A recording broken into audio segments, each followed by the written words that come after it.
Bonjour tout le monde, heureuse de vous retrouver. Marie Laberge, passionnée de management, d'humains en santé et d'entreprises en santé.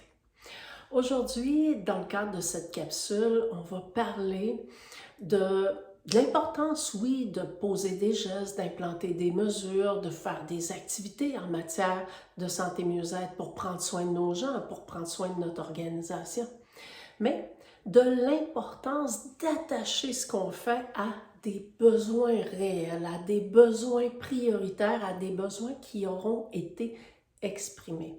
Et pour ce faire, on va utiliser un exemple concret. Donc, un client que je dessers depuis plusieurs années et qui ont une démarche de santé mieux-être, donc de gestion de risque en santé psychologique et physique depuis plusieurs années.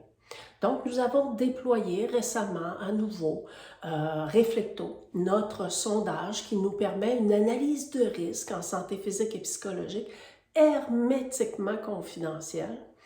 Et à la lumière des résultats obtenus, on a pu identifier certains éléments extrêmement enrichissants en termes de détermination de ce que nous ferons.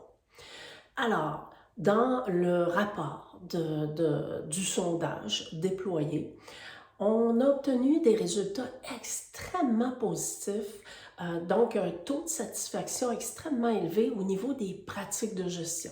La reconnaissance, la charge de travail, la relation avec le superviseur et ces choses-là, ainsi qu'au niveau de la conciliation travail-vie personnelle. Donc, l'organisation du travail pour ceux à qui c'est applicable le télétravail. Donc, un très haut taux de satisfaction.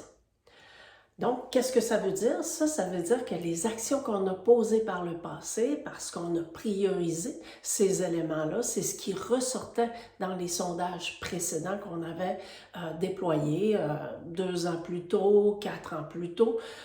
Donc, on a posé des gestes en cette matière-là et on a pu constater les bénéfices sur la santé des personnes, sur la satisfaction des personnes et bien sûr sur la santé globale de l'organisation. Par contre, il est ressorti dans le rapport une préoccupation au niveau de la santé physique et psychologique des personnes et spécifiquement au niveau de la perception du corps, du physique des personnes. Donc, les gens ne se sentent pas bien dans leur peau et spécifiquement au niveau du sommeil et de la gestion du stress. Donc là, vous allez me dire, ah, ben, il faut faire des activités en cette matière-là. Oui, mais il ne faut pas faire n'importe quoi. Il faut être capable de répondre à ce besoin-là, mais en même temps de consolider ce qu'on a de bon. Donc, ce qu'on va réaliser, on va s'assurer que ça respecte nos principes au niveau des pratiques de gestion et que ça respecte aussi ce qu'on a fait au niveau de la conciliation travail-vie personnelle. Donc ici, je vais prendre l'exemple de l'activité physique. Donc, les gens ont signifié qu'ils ne se sentaient pas en forme, ne se sentaient pas en santé, ils n'avaient pas une belle opinion de leur corps. Donc, on s'est dit, on va regarder ensemble pour voir à répondre aux besoins des gens. Et il nous avait aussi exprimé qu'il trouvait que l'environnement de travail, pour certains sites, c'est un endroit où il y a multisites, pour certains sites qui n'est pas favorable à l'activité physique. Donc, probablement qu'il n'y avait pas d'espace pour aller marcher, de venir en vélo au travail ou d'utiliser la marche et le transport en commun à titre d'exemple. Donc, on s'est dit, il faut aller explorer ça. Et plutôt que d'arriver avec une solution, on a mis en place des groupes de travail, de réflexion qui étaient animés par, on a fait un appel de candidature pour trouver des gens dans l'organisation qui, eux, ont solutionné cet enjeu-là dans leur vie. Donc, ils ont développé des trucs et astuces pour faire de l'exercice plus régulièrement, donc au moins 3 fois par semaine, et qui maintenant ont consolidé cette façon de faire et intégré dans leur vie et ils ont co-animé. Donc, on a identifié 3 ou 4 personnes dans l'organisation qui ont bien voulu parler de leur expérience et discuter avec les gens de leur enjeu et ils étaient accompagnés d'une kinésiologue qui, elle, pouvait donner des trucs et astuces un petit peu plus, je dirais, élargis. Donc, ces groupes de travail-là ont porté fruit au niveau des solutions très ciblées pour chacune des personnes et pour certains groupes de personnes. Et là, ici, j'en reviens à ce que j'expliquais tout à l'heure, de rester attaché à ce qu'on a déjà consolidé. C'est bien beau d'organiser des groupes de travail comme ça, mais si ces groupes de travail-là, on n'est pas en mesure de les déployer pour respecter la contrainte de certaines personnes. Il y a des gens aux opérations qui ne peuvent pas quitter les opérations pour assister à une conférence du genre, à titre d'exemple.